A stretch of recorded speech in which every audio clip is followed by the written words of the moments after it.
Hello, welcome to episode 26. Feels like yesterday that we sat on this couch, however many months ago. But look at us, the three greatest friends now. We live together.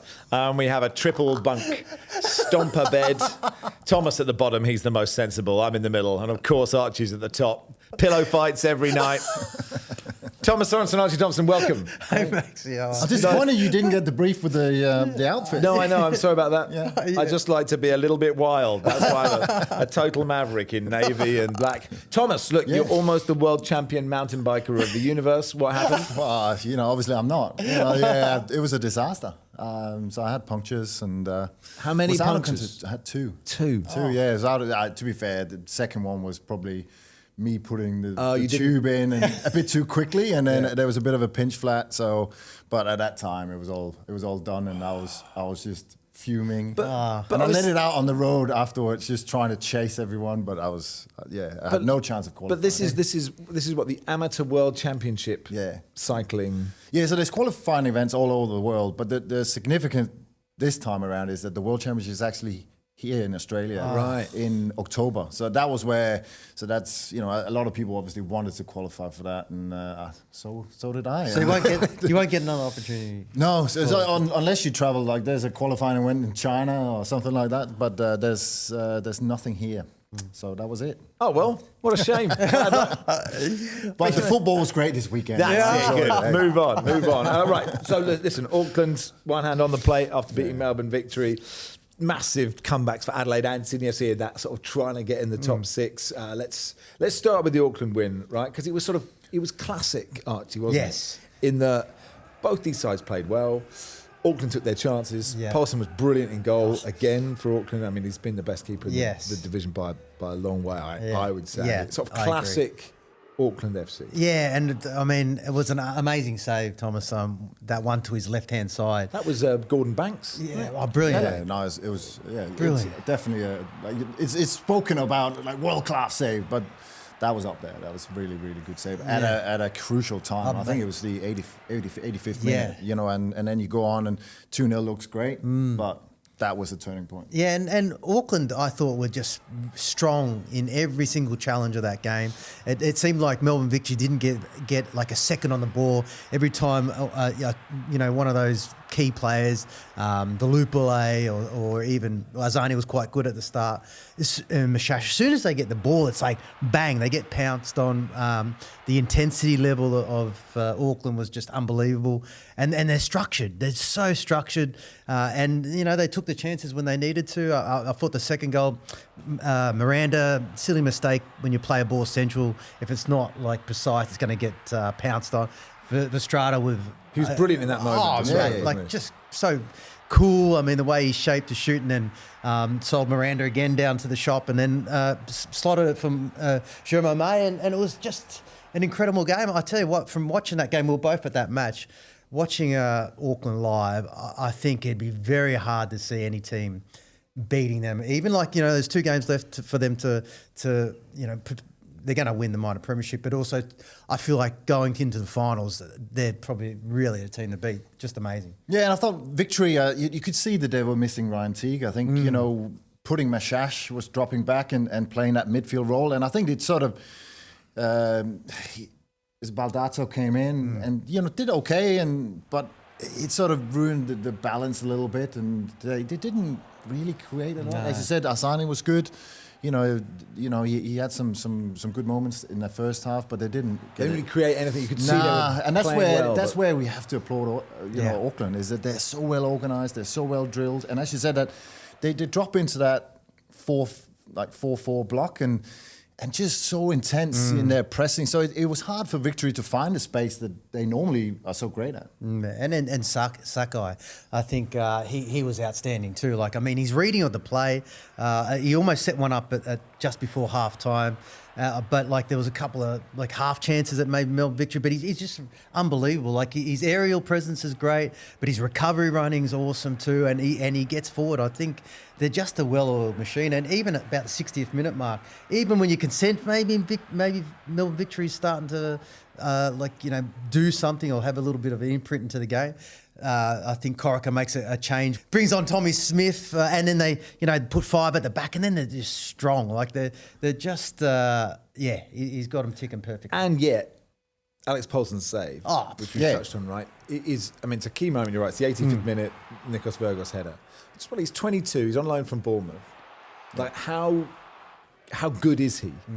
Yeah, but that's the question, because I was actually with some of the Auckland hierarchy, and he's going to go back to the UK and potentially go on loan again. And I think that's where, because it'll be tough for him to go to Bournemouth and get away into the first team.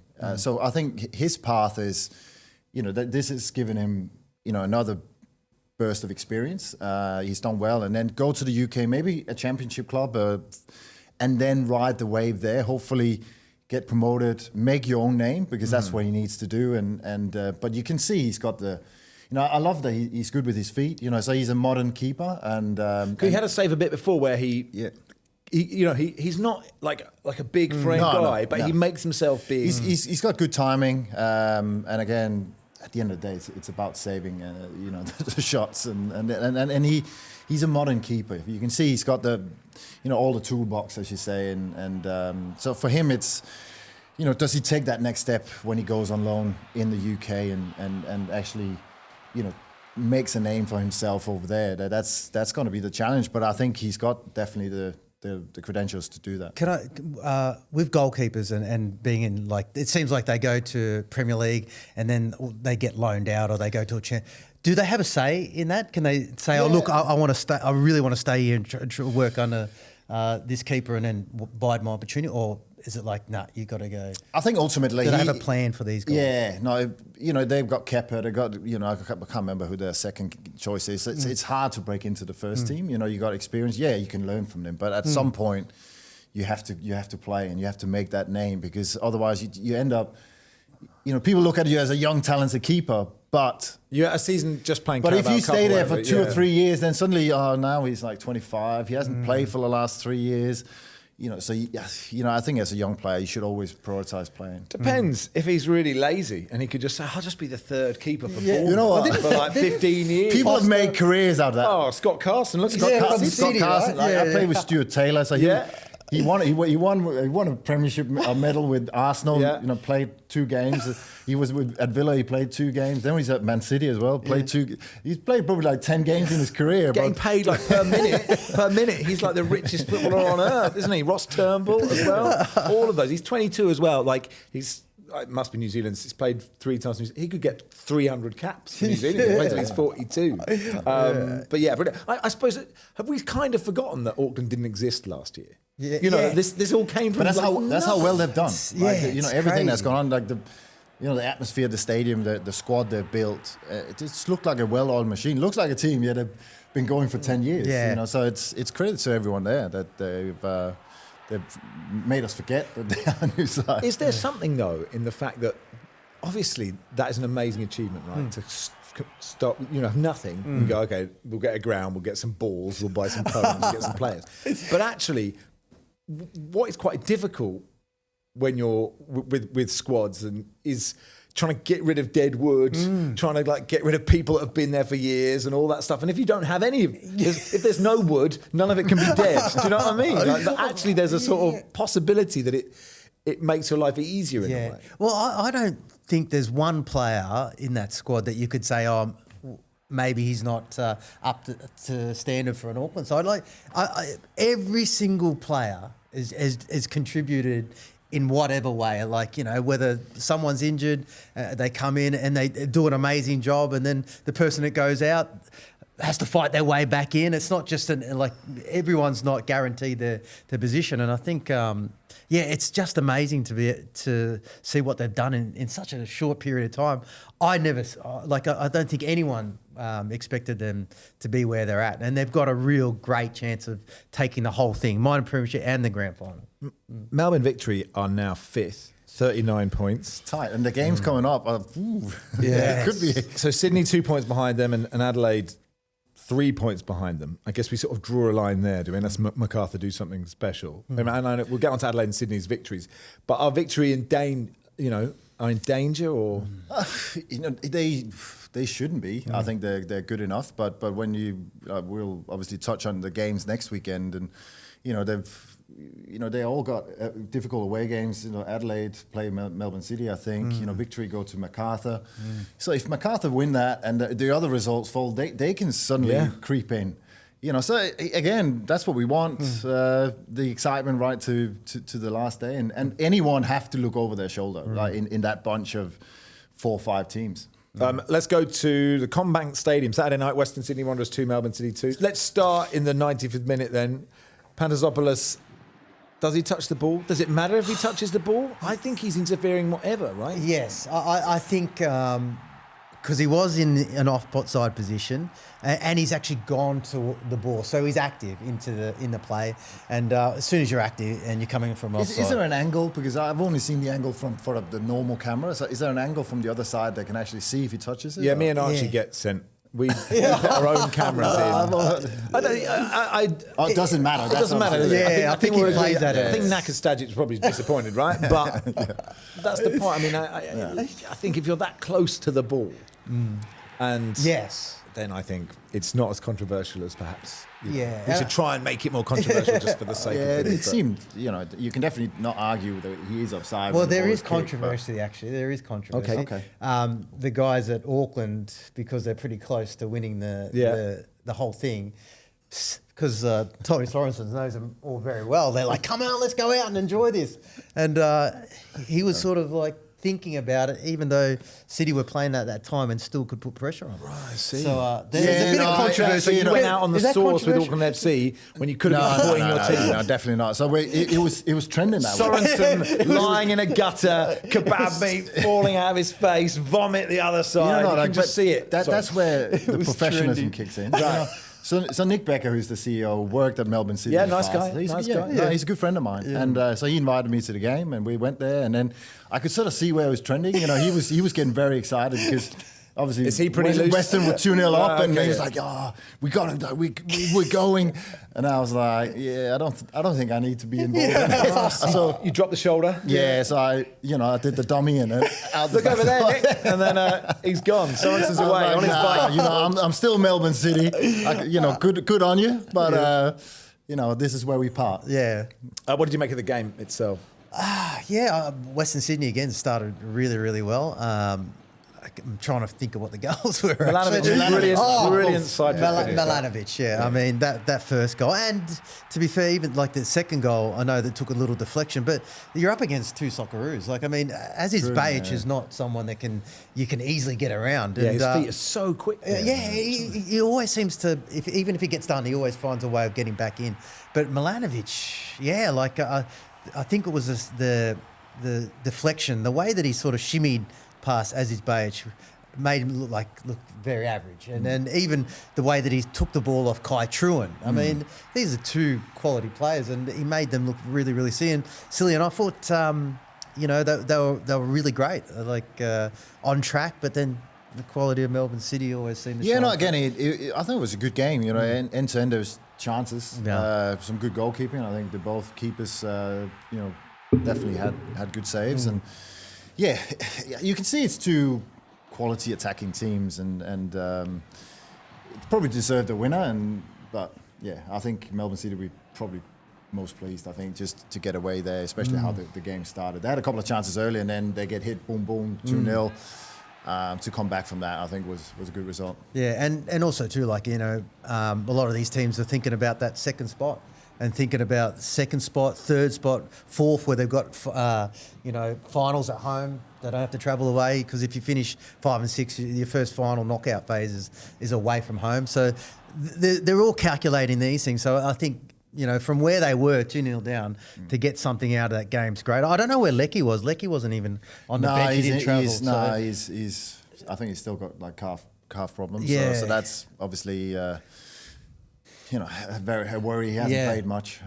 So him and the boot, obviously a sideline for a while. Yeah, but it was good to see, I guess, Jonathan Cohen get some minutes. I think that's the first start he's had, in a long, long time. So I think it's good that they're starting to get some of those really good quality players back. And it's about building into that finals. But like I said, really trying to finish in that top 2.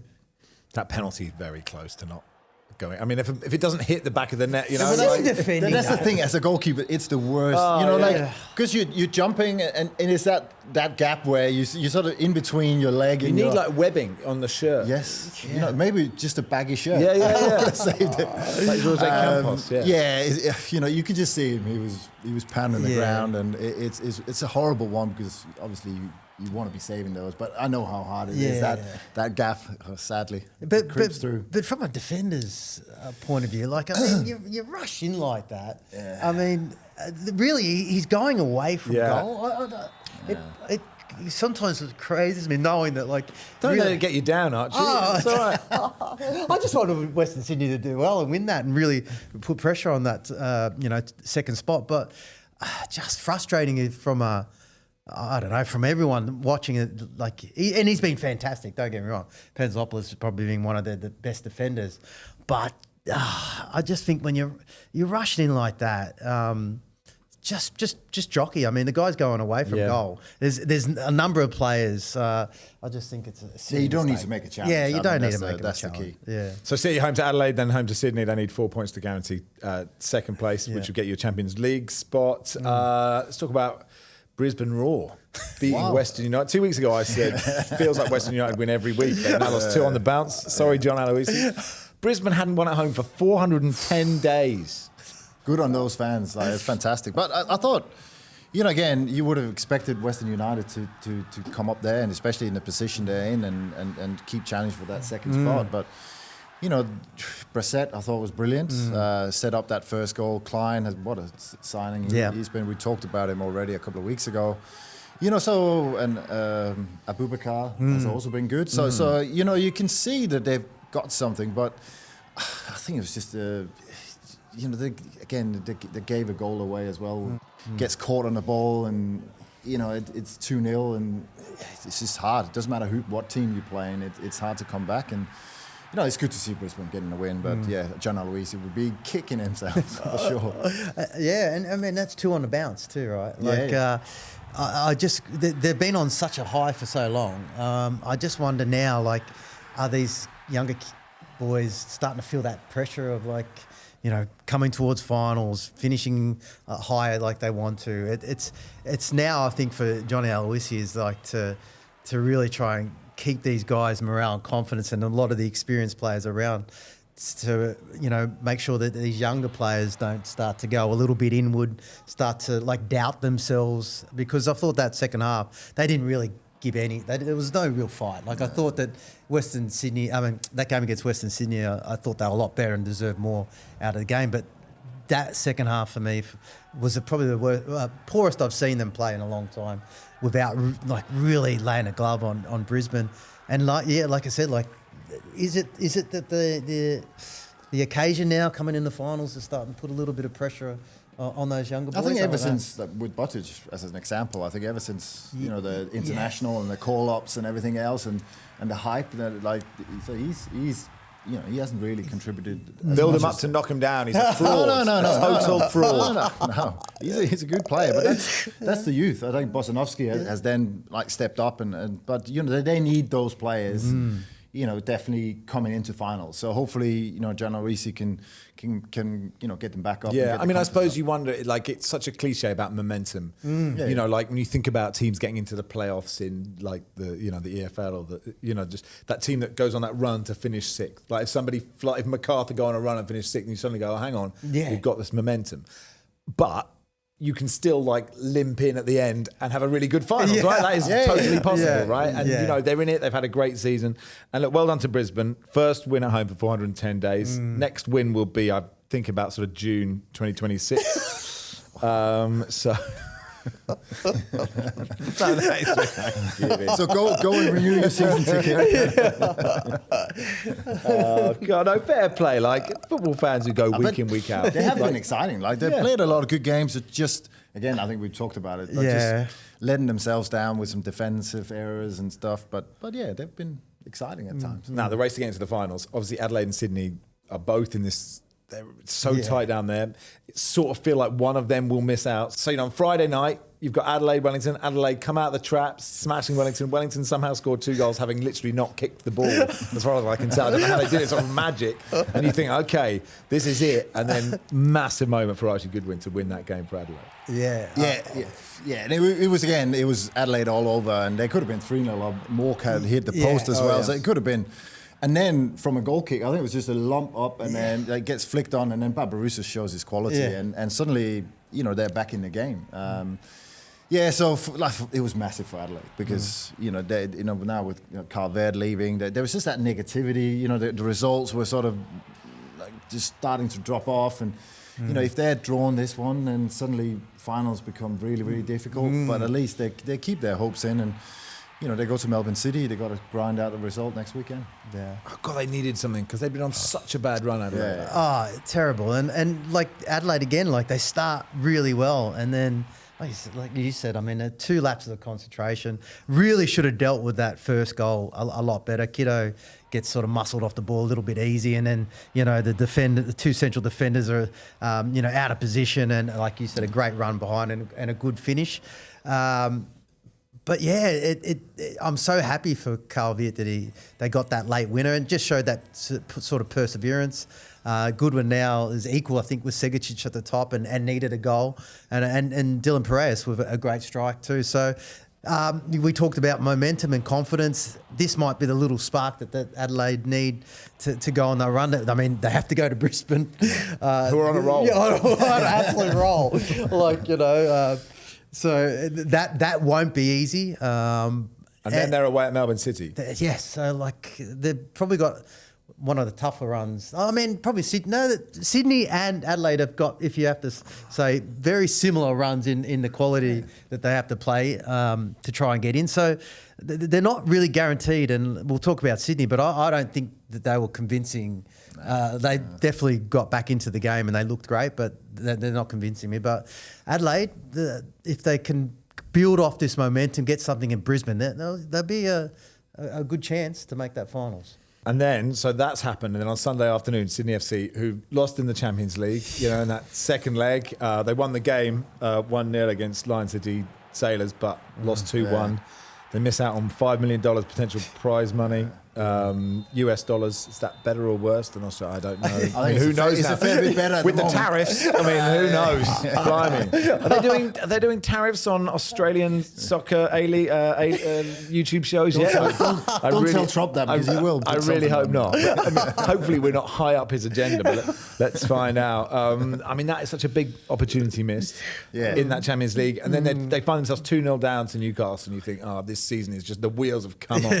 So that is amazing turnaround for them. Yeah, fantastic. And again for Newcastle, they've had their chances. They've been up in so many games, coming into these last 5 or 6 weeks, and just not been able to really get over the line. So they, obviously miss out on finals, and they could have gone 3-0 up. But then a bit of quality, like Douglas Costa, it's that little bit of, just a little bit of value what you need in that time. You can question maybe the goalkeeper a little bit, but it's still a great strike, and he's done that so many times this season, coming from just the right hand side. Someone in Australia to show him onto his right. Just someone, anyone, just like when he's walking down to Coles, just show him that way.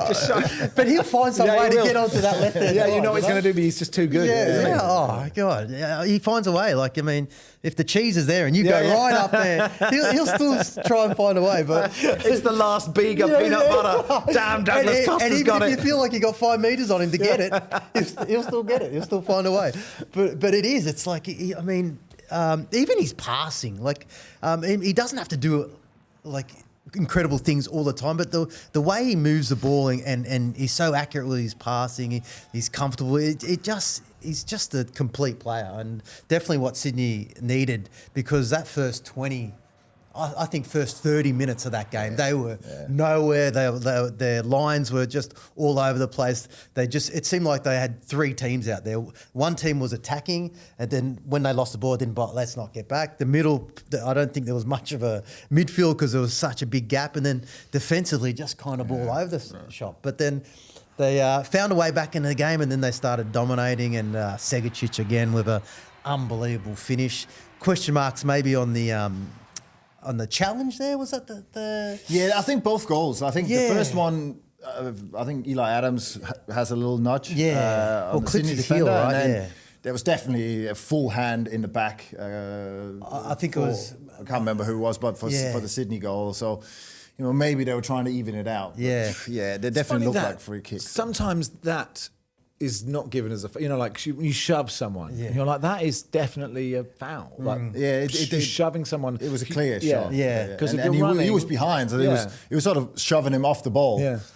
If that's not an advantage, I don't know. Yeah, I agree. And sometimes co-coms just go, there's not enough in that. And you go, I was running along and he just pushed me over. Like, that's a foul. Well, I don't think, because they didn't give the first one, because I think that Courtney Perkins gets clipped by Eli Evans. So he goes down. But because they didn't bring that one back, it was almost like Ryan Grant gives a shove, and I think it would have been chaos in that stadium if it had pulled it up and said, like, no, that's a free kick, when he didn't give it to the first one. But Segicic, amazing finish, but Kaczarski too. I love the way that he plays. It's his only second start. He played, basically the whole game, and that was that was busy. where they got caught, because they played out. Yeah, I think. Was that the second goal? I think that was the third goal that Kaczarski scored, but there was one of the goals where they tried to play out the back, got caught, and then that was Segicic one. Yeah, that was Segicic. Yeah.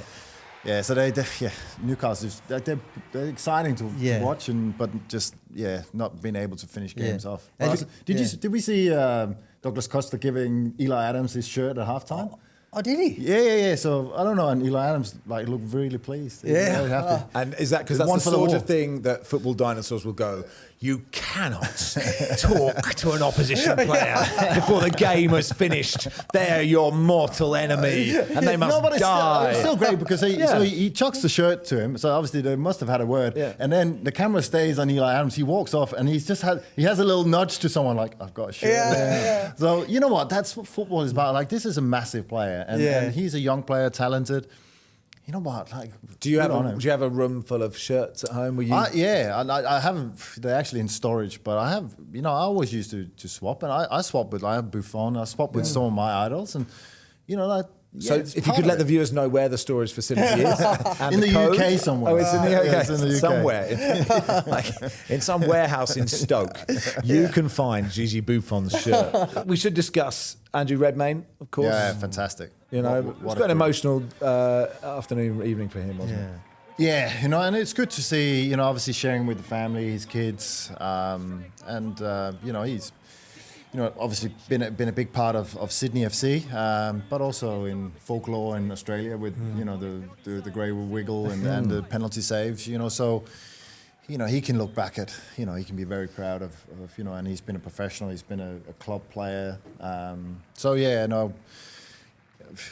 All good to him, and good to see that they honour him and did like a guard of honour. So, would he retire now, or do you think there's still a chance to go to? Has that come out? Or I don't know, but does he go to another club and ruin the kind of legacy that he's kind of? You know what? I don't know. Ruin is a strong word there. Yeah, right? Taint a little bit. No, I think the legacy of what he's people need to get over themselves. Obviously, I'm sure if he had the opportunity to play, he would stay at Sydney. And sometimes things change, and if he goes to Adelaide and plays or whatever, but somewhere else, I'm sure Sydney fans, come on, like that you can't hold that against the guy. He's done well for that many years. He could join the Wiggles.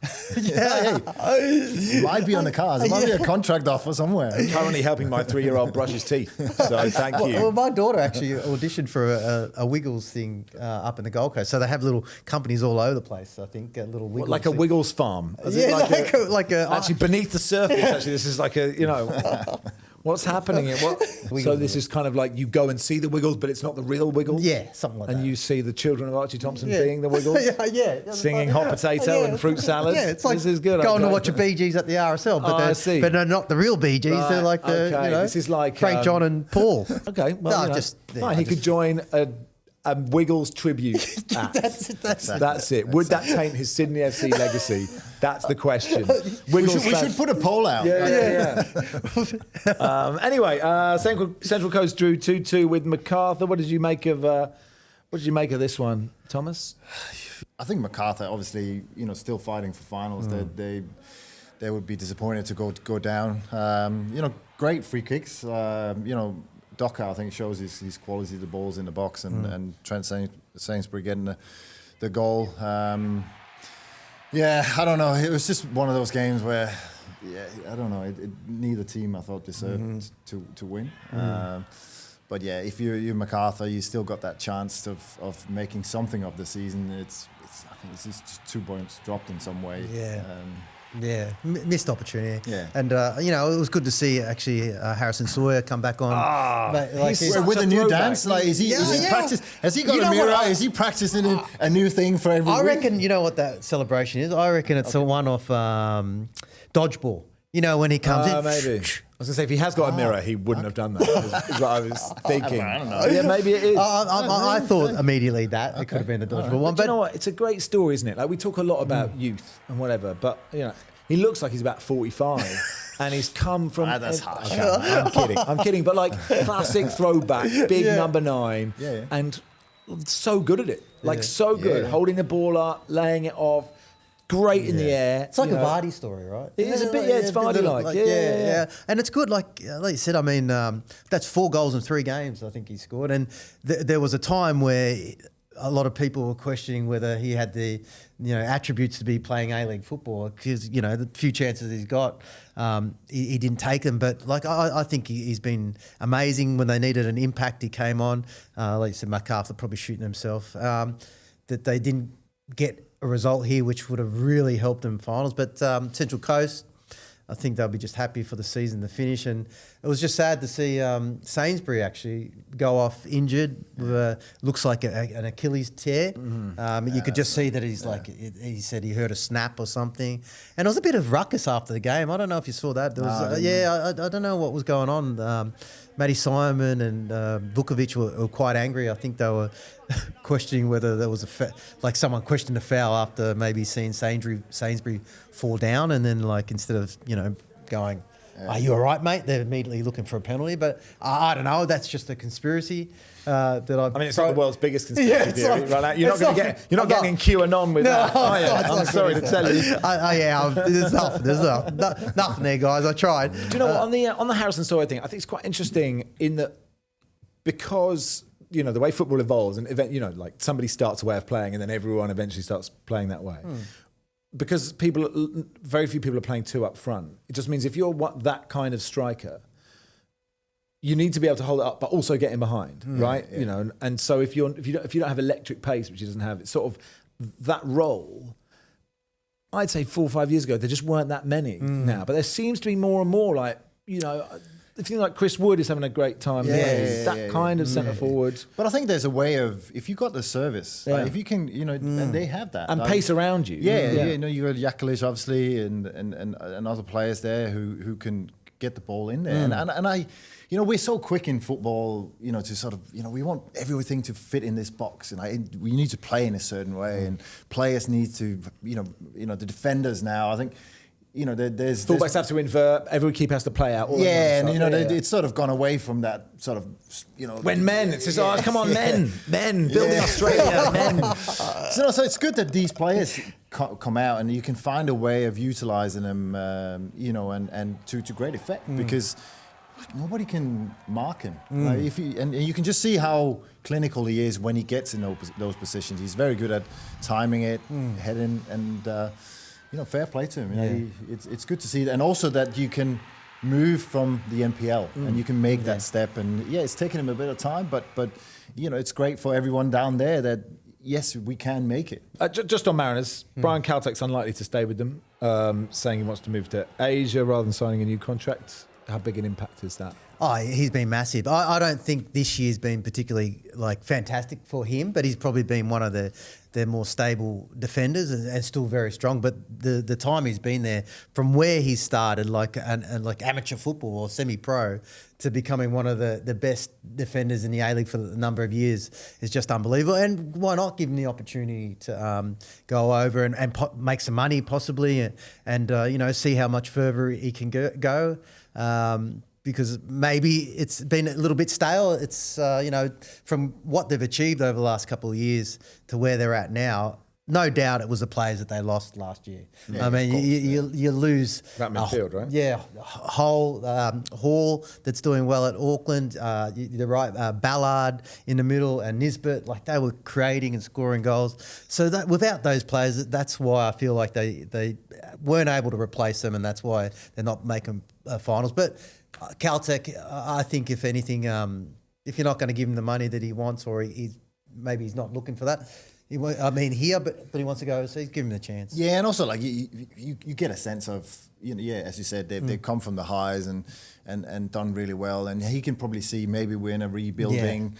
Yeah. This year, okay, I've only got X amount of years. I want to maximise it. And I think he's good. He's good enough to go to an Asian club and do well there. So good on him. It's interesting, isn't it? The Mariners and Wellington, right? Mariners who came top, Wellington came second. Mariners obviously won everything, aren't in the finals. Yeah. And I don't know if that's actually feels like a positive to me when you look at leagues around the world where the same teams win year after year and year after year. We want. You obviously want a great title race. You want, this real fight for who's going to get in the finals. But the fact that, I don't know if it's just a coincidence that these two teams just, they came to the end of their run or whatever. But actually, to me, it feels good that you go, okay, it's not going to be the same team that wins it every single year. Yeah, and both of these teams were the same. Like they lost great players in the off-season. Like Kryev was one that went to Western Sydney for Wellington. Zavada, the key striker.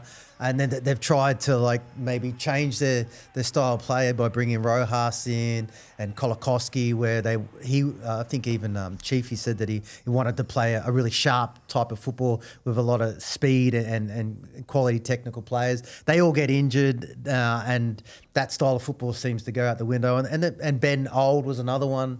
They also lose the unbelievable keeper in Paulson. I mean, he was excellent at Wellington, and that's why I think both of these sides are not playing finals because they haven't been able to replace the players. But then there's opportunity for other younger kids to come in. Yeah, and also I think it is the difficulty of the A-League is that there is a turnaround, short-term contract. So you really, there's a lot of pressure on the recruiting department, because it's just hard to replace really good players. You're not guaranteed the same chemistry and the same, playing style, and it's tough on the managers, it's the excitement for us as neutrals, for clubs it's hard, and for fans it's hard to accept sometimes. We were the best last year, and now we're sort of mid-table, bottom half. And I guess it's also quite difficult then if you have young stars that have brilliant years. They are going to be looking to move. Yeah. So you almost want to have players that play pretty well, but not that well, because then they might give you 5 years and then you get a consistency of squad. Oh yeah. No, but they have started signing, especially some of the younger players, on longer term contracts. So at least you have them maybe for 3 or 4 years. Hopefully it can move that way to a bit more stability. Look, hopefully with our skeleton staff on Easter Monday, somebody in graphics can put up the league table right now. There it is. So look, Auckland top, they're almost there, aren't they, with the plate? Melbourne City on 44, Western United on 41, Western Sydney 40, Melbourne Victory. I don't know why I'm reading it to you. You can see it on the screen. But look, it's so... The excitement now is that sixth place, getting into that six, isn't it? And second spot, I'm still up for grabs. I'm less excited about that. I'm living for today. I don't think about next season's Champions League. Who do you think's who's gonna scrape in? Gee, it's. I think Macarthur is done. You think? I think they play Melbourne Victory. They play Victory next, right? That is on At home. That's on Friday night. So at home. But also you're looking at like Sydney are away at Western United. Yeah. And Adelaide are away at Melbourne City. So if everything goes there, if they win their own game and the two others, suddenly you're within 1 or 2 points. But yeah, it's a tough task. But I think after this weekend coming up, we'll know the answers. Yeah. Because there'll be some results there. They'll In 2 weeks, we'll know. No. I'll guarantee you, we'll have a very, very, very good idea after this. I don't think it'll go into. I think you're right, but I don't think that's searing insight. Like if we say, but just one game to know, we'll probably know who's going to be. Yeah. Well, I'll leave it at this. I think we won't know until the end of the You're season. right. Yeah, Wow. No, I feel this about. I mean, it's perhaps. Not a good idea for someone who works in football broadcasting to say, actually, it'd be much easier if we waited till all the games were played and then just did one show. For instance, do it for the A-League after the finals. Then we had all the answers. And exactly. It sounded really clever. No need for all this pointless speculation. That's what this is. But you've been watching it all year. We appreciate it. So at Brisbane, Adelaide, Macarthur, Melbourne, Brisbane. Obviously, Brisbane, Adelaide is tomorrow. It's a catch-up game. Then Brisbane play Wellington. Newcastle versus Western Sydney Wanderers. Melbourne City, Adelaide, Auckland, Perth, Western United, Sydney FC. They've probably put these fixtures on the screen as well. So I could just stop talking. We just flash up images in silence. But look, we're getting to the business end. Yes, now, yeah. And I don't know. I'm like, I feel like that Adelaide can still creep in there. This might be a little bit of momentum that they get from that win. And Sydney, I don't know. They're just not convincing me just yet. So they haven't convinced you all season, so yeah, But it has been. But they've got. Do you know what they do have? They do have the players that on any day you think. If he, if Costa turns up or Lolly turns up, whatever, they could win the whole thing. That's the thing. If they turn up, they're making final. Yeah, defensively, that's where you're worried. Yes. Like, it has just been, they've been leaking too many goals. Yeah. But no, there's no question about them scoring. Yeah, I agree totally. Watch all the A-League's amazing content. Total A-Leagues with Vince Rugari and Tommy Orr. The warm-up with Daniel Georgievski and the wild man of Australian football broadcasting, Nicky Stoll. And that'll do for us for today. Thank you, Thomas. Pleasure. Thank you, Thanks, Archie. Maxie. Cheers, mate. We'll see you next week.